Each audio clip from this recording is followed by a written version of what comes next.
The X-Zone Radio Show with Rob McConnell is largely an opinion talk show. All opinions, comments, or statements of fact expressed by Rob McConnell's guests are strictly their own and are not to be construed as those of the X-Zone Radio Show or endorsed in any manner by Rob McConnell, Relmar McConnell Media Company, the X-Zone Broadcast Network, its affiliated networks, stations, employees, or advertisers.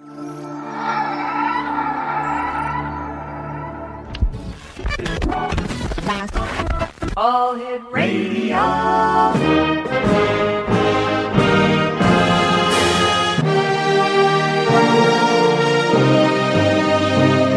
Welcome to the X-Zone, a place where fact is fiction and fiction is reality. Now, here's your host, Rob McConnell. And welcome back to the X-Zone, everyone. My name is Rob McConnell. We're coming to you live and around the world on the Talk Star Radio Network from our studios in Hamilton, Ontario, Canada. Our toll-free number is 1-877-528-8255.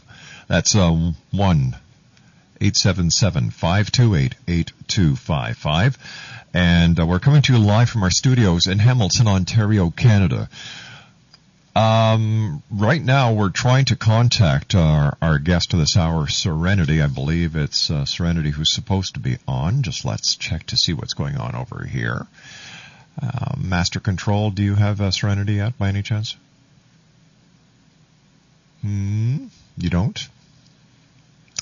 All right, so why don't you just try the number that I just sent you, and we'll go to the next guest, and we'll bring Serenity on later. Ed Humes is going to be on with me in a few moments. We're going to be talking about Earth Day, which is this April 22nd. And we're going to be celebrating the spirit of being green and invite award-winning journalist Edward Humes on to be our guest to introduce us and you, the X-Zone Nation, to today's environmental heroes. Now, Americans are beginning to realize that the state and fate of the environment is at a critical juncture. We all have heard about this on television. We watch CNN, we watch the Discovery Channel, we watch National Geographic. We've all seen the pictures of the ice melting. We've all seen the pictures of the polar bears frantically looking for an ice floe to get onto. But they're melting. And then you've got the people who are saying, God, global warming is nothing else but a bunch of bunk. It's not. Look at what's happening to Greenland. The ice is melting. The polar caps are melting. The carbon dioxide is on a steady increase. Look at the smog in Los Angeles. Never mind Los Angeles. Look at the smog here in Hamilton, Steeltown, Canada. Do you think we've waited too long? Do you think we've done too much damage to the environment, the atmosphere? Can we turn it around? Well, call me what you want, but I believe it's never too late to right a wrong. It'll take a lot of hard work, dedication.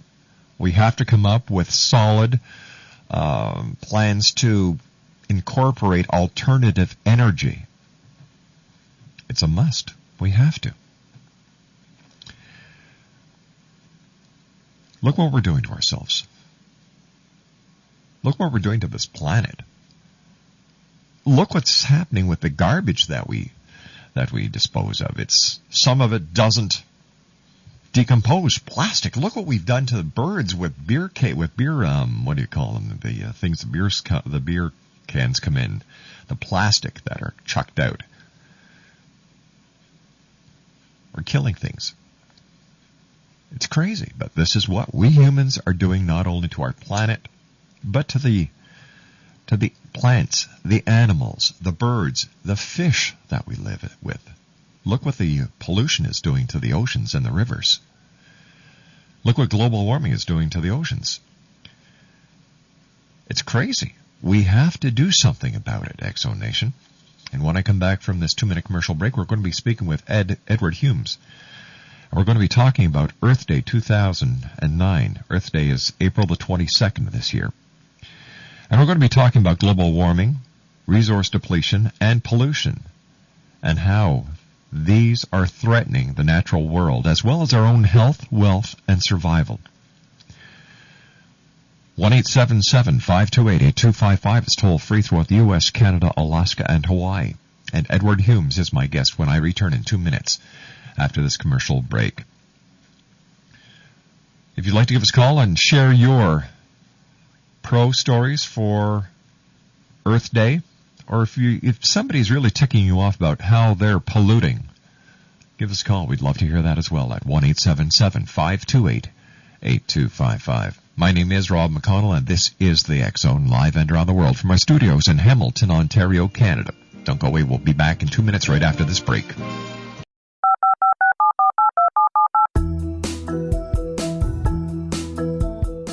Did you know that when you're on the road with limited data or Wi-Fi, you can still listen to the X Zone radio show with Rob McConnell, The Science of Magic with Gwilda Wiyaka, X-1, Dimension X, Space Patrol, and every minute of the X Zone broadcast network by calling 213-401-0080, courtesy of Audio Now. No smartphone, app, or internet needed. It saves your data plan, and it's free if you have unlimited minutes. Call 213-401-0080 to listen on any phone, anytime, anywhere. Remember, 213-401-0080 for the best of the paranormal, parapsychology, and sci-fi radio programming anywhere, 24/7, 365. Welcome back to the X Zone, everyone. My name is Rob McConnell. We're coming to you live and around the world from our studios in Hamilton, Ontario, Canada. There's been a slight programming change. Our final guest tonight, Serenity Moore, will not be joining us. There was a family emergency, and all I can say is that our prayers are with you, Serenity, and we'll seek the assistance and guidance of angels to help you through your trying times right now. My guest this hour is Edward Humes, and he received the Pulitzer Prize for his newspaper reporting on the military and a Penn Center U.S. Award for his book, No Matter How Loud I Shout, A Year in the Life of Juvenile Court. His latest books are Monkey Girl, Evolution, Education, Religion, and the Battle for America's Soul, and now under development with HBO Films, and Eco Barons, the dreamers, schemers, and millionaires who are saving the planet. Joining me now is Edward Humes. And Edward, welcome to the X Zone. Thanks, Rob. Edward, first of all, global warming, is it real or is it a joke? It's definitely not a joke. It's strangely in the same position as a subject of my earlier book, Evolution, was that you just mentioned, where there's some very attractive ideas floating around out there that are disguised as science, alternatives to evolution on the one hand, and global warming denial on the other, but they're just really ploys and distractions. They're not real science, and unfortunately, if anything, the picture is a bit more dire than most people and politicians are willing to admit on the climate front. Why are they very serious business? Why are they failing to admit it, and why are those out there who get on a soapbox saying global warming is nothing else but a sham? Well, probably because they don't understand the science and don't have a grasp of the facts, and they're engaging in wishful thinking. Because who wants to believe that we have a climate cataclysm brewing? I mean, it's a very unpleasant thing to accept. We were in the same position during World War II. Up until the moment Pearl Harbor was attacked, there were forces in control of Congress that said, we should not get involved. It's not our business. Everything will be fine. Of course, they were wrong. And most people don't know this, but the draft was still in place at that time. It had only passed by one vote. And had that not passed, the outcome of the war would have been very different. We're in exactly the same position now with global warming. And it is our generation's equivalent of World War II. It is that serious. It is a war. It's a war. It's a war against pollution. It's a war against carbon emissions. It's a war against fossil fuel. It's a war to find alternative energy so that we can turn things around and start winning this war. Well, and there's so many misconceptions. Right now, you can see where it's going. There's going to be some kind of climate legislation will come out of Congress within the next year, and it's going to be toothless and a compromise, and it's not going to do anything except capture sound bites. It's really awful. It's because it's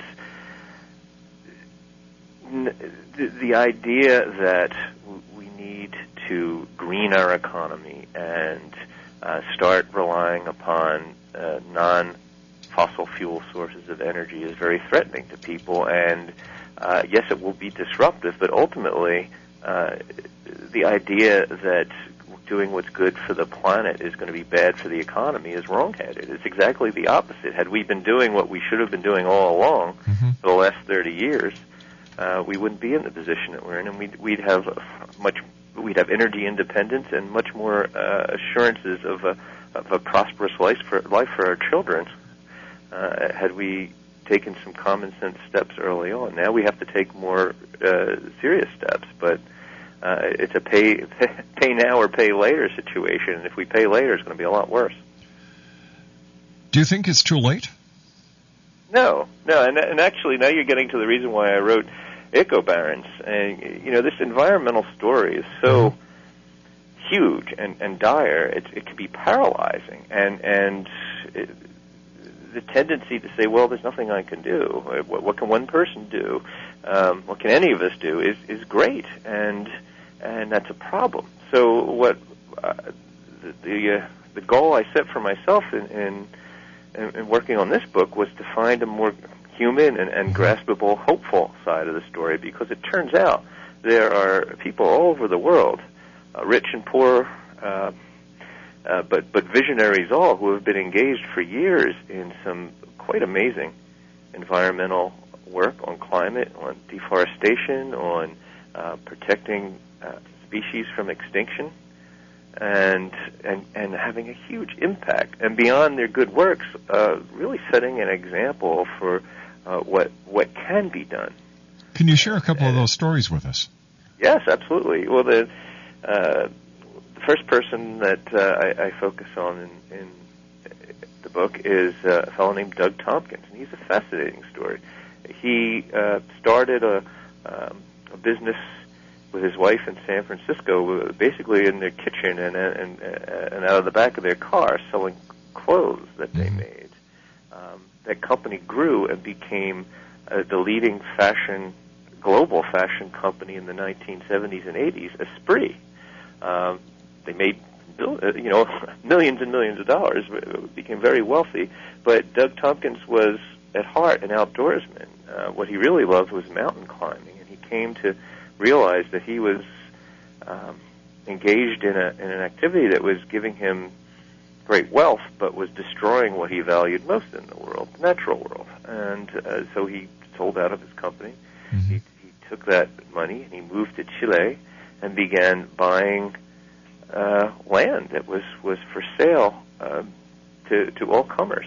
Important and large swaths of grasslands and rainforests in Argentina and Chile, throughout the region we call Patagonia, until he and his wife had accumulated over 2 million acres of irreplaceable wilderness. Now, this was not troubling to anyone down there. They liked foreign investors, but then it turned out that he wasn't doing what everyone else had done in the past, which was to exploit those resources and to cut down the trees or to extract the mineral resources. He said, no, I'm going to just preserve it the way it is. I'm going to build parks and wildlife preserves and wildlife corridors, and I'm going to restore species to their original habitats. And then it became controversial. But he stuck to his guns, and he and his second wife, Chris Tompkins, have preserved more rainforest than any individuals on the planet. They've given hundreds of millions of dollars to this cause and have been donating the land to nonprofits and directly to governments to operate more than 11 parks and preserves now, and they're still going. It's an extraordinary story. Latter-day Rockefeller. That's why I call them the eco-barons. They're sort of the robber barons for good. They have that vision and drive and scope, but they're not pillaging the landscape. They're saving it or even restoring it. So they're very, very inspiring conservationists. But they're also funding environmental groups here in the U.S. and in Latin America, giving through grants. And they've supported some organizations that otherwise would have lost their ability to keep going. And one of those is the second story I tell in EcoBarons. It's called the Center for Biological Diversity, and I call it the most effective environmental group you've probably never heard of. And these were the people who compelled the Bush administration in the last days of George Bush's presidency to protect as an endangered species the polar bear, which was a very widely reported event. And what the significance of that was, the administration had to admit that the thing driving the polar bear into extinction was global warming. And that was a first. George Bush was our global warming denier-in-chief during his 8 years in office. And for this organization that had very humble beginnings, and now is something of an environmental powerhouse, to humble the president and to get him to make a finding that he adamantly had opposed is really a game changer. Because now the law, the Endangered Species Act, compels the government to take action against this force causing the extinction not only of the polar bear but of thousands of species throughout the world, global warming. So it was a very important accomplishment, and this group has had accumulated a stellar record in enforcing the laws that we have on the books and preserving many millions of acres of United States wilderness and wilderness areas around the world.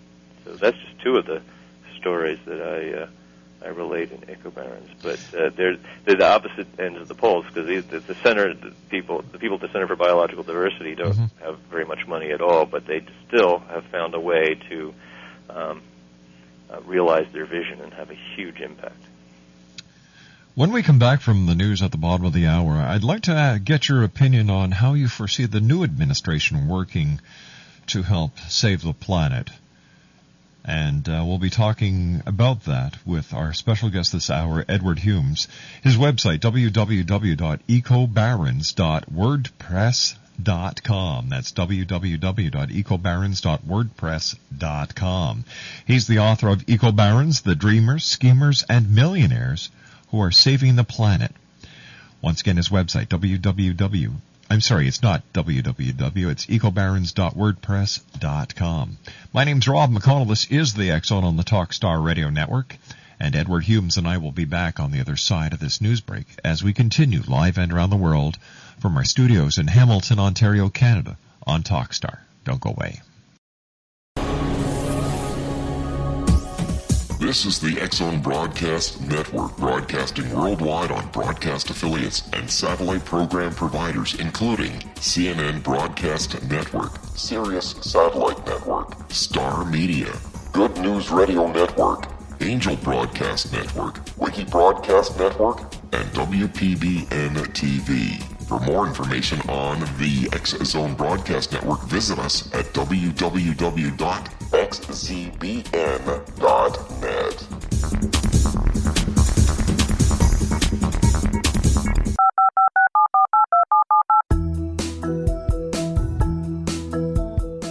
Did you know that when you're on the road with limited data or Wi-Fi, you can still listen to the X-Zone Radio Show with Rob McConnell, The Science of Magic with Gwilda Wiyaka, X-1, Dimension X, Space Patrol, and every minute of the X-Zone Broadcast Network by calling 213-401-0080, courtesy of Audio Now.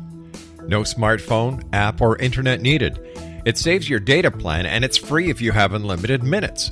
Call 213-401-0080 to listen on any phone, anytime, anywhere. Remember, 213-401-0080 for the best of the paranormal, parapsychology, and sci-fi radio programming anywhere, 24/7, 365. Welcome back to the X-Zone, everyone. My name is Rob McConnell, and we're coming to you live and around the world on the Talkstar Radio Network from our studios in Hamilton, Ontario, Canada. Hamilton is right smack dab between the cities of Toronto and Niagara Falls. Right in the middle of the Great Lakes Triangle. If you'd like to give us a call, 1-877-228-8255. That's toll free throughout the U.S., Canada, Alaska, and Hawaii. My special guest this hour is the Pulitzer Prize Award winner, newspaper journalist. His name is Edward Humes. He's also the author of Eco Barons, The Dreamers, Schemers, and Millionaires Who Are Saving the Planet. Edward, it's great having you with us. And what does Earth Day 2009 mean to you? Well, as you noted before, this will be the first Earth Day of a new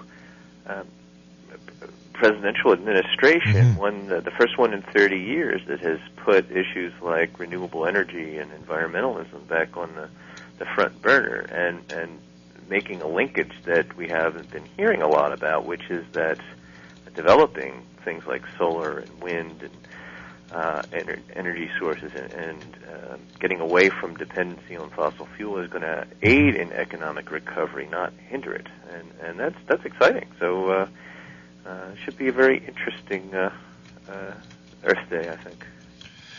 What can people do to participate in Earth Day and make it the beginning of a great future? Well, if something to think about is how we can all sort of emulate this idea of being an eco-baron, because we all can think in that way, and there's things that anyone can do that can be powerful when enough of us do them, and it doesn't have to be something huge and expensive, like putting solar panels on your roof, although that's a great thing to do. It can be something small, planting a vegetable garden in the spring. That's what we did a few springs ago. We have a very large and I must say tasty vegetable garden. I give my wife the credit for that. I just dig the holes, and she has the green thumb. But the result is that we have quite a bounty that has a very short journey from where the food begins to to our table. And one of the largest impacts on global climate is the transportation of food and goods long distances. So whenever we can cut that distance, not only are we getting tasty and healthy vegetables grown without pesticides, but we're also enormously lowering our greenhouse gas emissions, our carbon footprint, as it's called these days. So that's just one little thing that can be done that, if many of us did, would have a huge impact. Another thing related to diet, the average American, possibly the average North American, but definitely the average U.S. citizen, eats about 7 times as much beef as most nutritionists say would be healthy. One of the interesting things about the livestock industry is that we have basically consumed almost 30% of the Earth's surface that isn't covered by water to raise livestock and to support this immense beef addiction. And it is now the larger greenhouse gas emitter, a larger contributor to climate change than our cars. So even just cutting our beef diet in half in the U.S. would be enormous. It would be like every driver in America got a Toyota Prius instead of what we're driving around now. It would be that big. Not even to cut it to a healthful level, but just to cut it in half would be, if you wanted to do something about climate change, that would be a big one. 1-877-528-8255, toll free throughout the U.S., Canada, Alaska, and Hawaii. My special guest, X-Zone Nation, is Edward Humes. We're talking about Earth Day 2009, which is going to be on April the 22nd, I believe.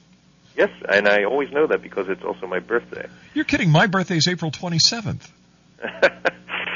Well, there you go. Hey, but, Earth Day was, for whatever reason, it chose my birthday as the day to celebrate it, and it's very apt, I think, this year since I have a book called Eco Barons coming out. Yeah. Birthday, it's all good. Hey, listen, if I don't talk to you before then, happy birthday, my friend. Well, thank you very much. And congratulations on the Pulitzer Prize. Schemers. Let's talk about the schemers. The schemers, sure. Well, it takes the mix: people with money, people with dreams, and then people with schemes. And I was talking a little earlier about the Center for Biological Diversity. Their origin story is the ultimate schemer story because it begins with two guys who were working for the Forest Service in New Mexico as owl hooters.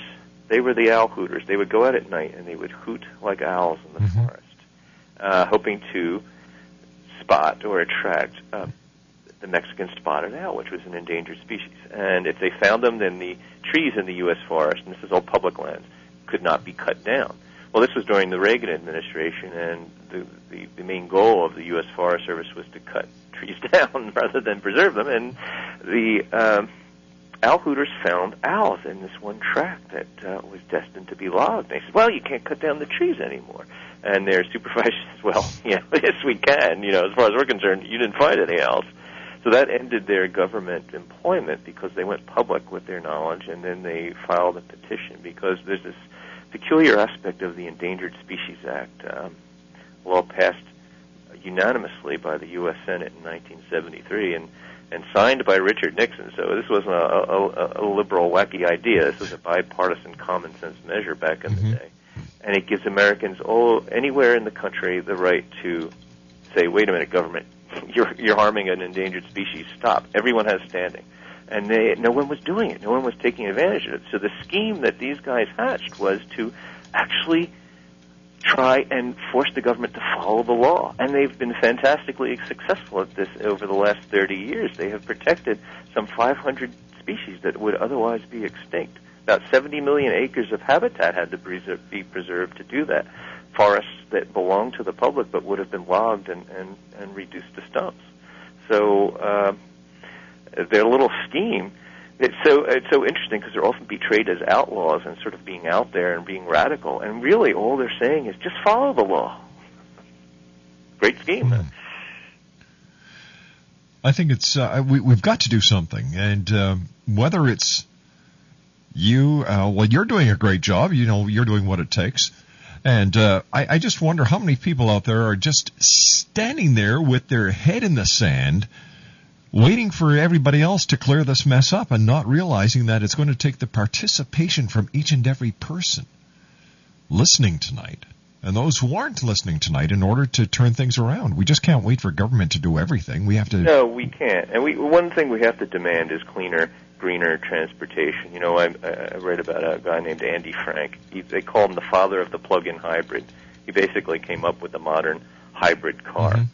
He's a professor. He takes a team of college students. They could take a big old SUV and yank out the engine and put in an electric motor and battery packs and a little gas-sipping engine to occasionally come on and charge the battery. And it's amazing. They can go, suburban or a Ford Explorer. They'll get it to go 80, 90 miles without burning a drop of gasoline.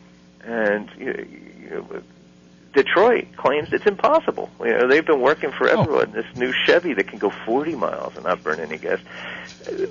Andy Frank's been building cars that run rings around anything Detroit does with off-the-shelf parts. Exactly. Nothing exotic. Exactly. And why aren't we all driving these cars? That's the question, because it's very not technology simple. and it's not economy, and yet his designs won't be. The car makers will not adopt them. It's very simple because the auto manufacturers are in bed with the fossil fuel industry. There's so many kickbacks. There's so many pockets being filled. There's a gentleman in Niagara Falls, Ontario, Canada. He makes little gizmo devices that you add to your vehicle that you can get 110 miles per gallon. There are so many... Well, there's no reason why we need to be burning any gas in our cars because, and this is the awful thing that I learned in the course of working on this book, that California basically ordered car makers to build electric cars, not hybrids, just electric cars about 10 years ago. because the smog was so bad here. They said, if you want to sell any kind of cars in California, you're going to build these suckers. And the car makers hated it, and they sued and they lobbied, but they built these cars, and they were amazingly good cars. People are still driving them; they're treasures. Toyota had this great little SUV called the RAV4. And it gets up to 150 miles on a single charge. Now, if you ask them in Detroit, can you build that? They say it's impossible. They could do it 10 years ago when they were compelled to do it, though. But they prevailed, and they got California to back down. And it was a sad day when that happened, because we'd all be a lot better off if California, the biggest car market in the world, had stuck to its guns. We'd all be driving these cars, whether they'd be available if we wanted them, and who wouldn't want them?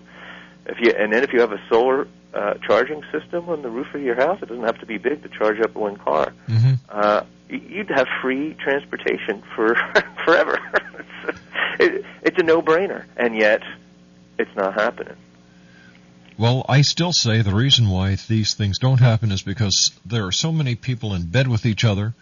All they're interested in doing is making the buck. They really don't give a damn about you or I, the pollution. They're just interested in how much money they can put in their pocket, how much they can get away with, because, hey, I'm not going to be around to worry about this when it happens. Well, and this is really where government's role has to be, because there has to be incentives. There has to be a carrot and a stick to get the private sector to behave. It was the removal of those the sticks that got us into trouble in the economy. When Carter was president, he's a much maligned former president, and his successor, Ronald Reagan, much more beloved, at least by some in the U.S. But before he left office, we had all these gasoline crises and shortages, and he put in place a plan for energy independence. By the year 2000, we were going to be 25% renewable as a nation, and it was very doable. And at that time, he left office in 1981. The U.S. led the world in renewable energy, and solar and wind and geothermal, because the government supported it. It subsidized some. It gave tax breaks. It made it affordable for both industry and homeowners to adopt this technology, and it was vibrant. It was the wave of the future, and it was all wiped away, cut away, and killed once Carter left office. And it was really a historic failure of the nation's leadership when that happened, because we are now in an infinitely worse position, and still struggling to set up something like we had in place in 1981. It's really a national tragedy. 1-877-528-8255, toll free throughout the U.S., Canada, Alaska, and Hawaii. Edward Humes is our very special guest. His website is www.ecobarons.wordpress.com, and he is the author of Eco Barons, The Dreamers, Schemers, and Millionaires Who Are Saving the Planet. Tell me, are these millionaires also investing money in non-fossil fuel vehicles and research? The Tompkinses have supported organizations that have been working on that, both on the policy side and the practical side, and they have their fingers in a lot of different initiatives. Organic farming, sustainable agriculture, local economies rather than global economies. They've been establishing these fascinating areas in Chile where you have a forest preserve in temperate rainforest, and they bought, in some cases they bought land from large landowners, but sometimes from subsistence farmers who had very difficult lives and were farming this difficult forest terrain, and they periodically just burn down all the trees. This is the X-Zone Broadcast Network, broadcasting worldwide on broadcast affiliates and satellite program providers, including CNN Broadcast Network, Sirius Satellite Network, Star Media, Good News Radio Network, Angel Broadcast Network, Wiki Broadcast Network, and WPBN TV. For more information on the X Zone Broadcast Network, visit us at www.xzbn.net. Welcome back to the X Zone, everyone. Rob Liparulo is going to be on with us in our final hour. So Serenity Moore will not be with us tonight. Apparently there was a very tragic event in her family. So Serenity, our thoughts and our prayers are with you tonight and your family. Our special guest this hour is Ed Humes. He's the author of Eco Barons, The Dreamers, Schemers, and Millionaires Who Are Saving the Planet. We're talking about Earth Day this year, which is April 22nd. It is also Ed's birthday, so not only will we be celebrating Earth Day, but we'll also be celebrating Ed's birthday. First of all, Ed, thank you very much for joining us tonight. It's been a great pleasure talking to you. When do you think the light will go on in all the minds of all the people on this planet that, hey, it's a global matter. It's just not this country, this city, that city, but everyone has got to get on board this train. Well, I think it's starting to happen. It's hard to get everyone on the same page, of course, but it often happens suddenly. People wake up, and whether it's because there's a threat to our way of life, or a threat to national security, or to our economic well-being, it's people are seeing that we can't just go on the way that we're going. And fortunately, there's some really inspiring examples of people out there who are already putting their money where their mouth is on the environment. And I think the word's getting out. Well, you know what? We've had several people on the show. I had a marine biologist on a couple of weeks ago. And the effect that pollution and global warming is having on the ocean and the number of species that are disappearing within the ocean, it's incredible. It's incredible. Well, part of it is pollution, part of it is climate, because all that carbon we're releasing. It took the Earth 500 million years to sequester all that carbon in the Earth. That's why they call it fossil fuel. It's literally fossil fuel. And we're releasing all that. It took 500 million years. We're doing it in 100 years, putting it back in the atmosphere. And the ocean's been taking the brunt of absorbing that. That's right. It's been a disaster. And then we did a show on the Amazon rainforest and the deforestation that's going on and what the global effect is on that. We've done shows on the ocean currents and how it affects weather. We're trying to do our best, and it's because of people like you who are writing books like Eco Barons, The Dreamers, Schemers, and Millionaires Who Are Saving the Planet that I believe that the light will go on and we will work together and clean this planet. I am more hopeful now, having done the research for this book than I was 2 years ago. I think you're absolutely right. Ed, if there's anything we can ever do to help you, you just give us a call, and you can count on us. Thank you, Rob. That's very gracious of you, and I'll take you up on that. Anytime, sir. Anytime. Ed, I want to thank you very much for joining us. Congratulations on a great book. And once again, if I don't speak to you before the 22nd, a very happy birthday to you. And a happy Earth Day to you. Thank you very much, Ed. Ed Humes, www.ecobarons.wordpress.com. He is the author of Eco Barons, The Dreamers, Schemers, and Millionaires Who Are Saving the Planet. He is also a Pulitzer Prize winning writer. So there you go. Congratulations, Ed. And once again, happy birthday. When we come back from the news at the top of the hour at 6.5 minutes past, we're going to be speaking to Rob Liparulo about his new book. And it is entitled Deadlock. All this and more as the X Zone continues right here on Talkstar. Don't go away.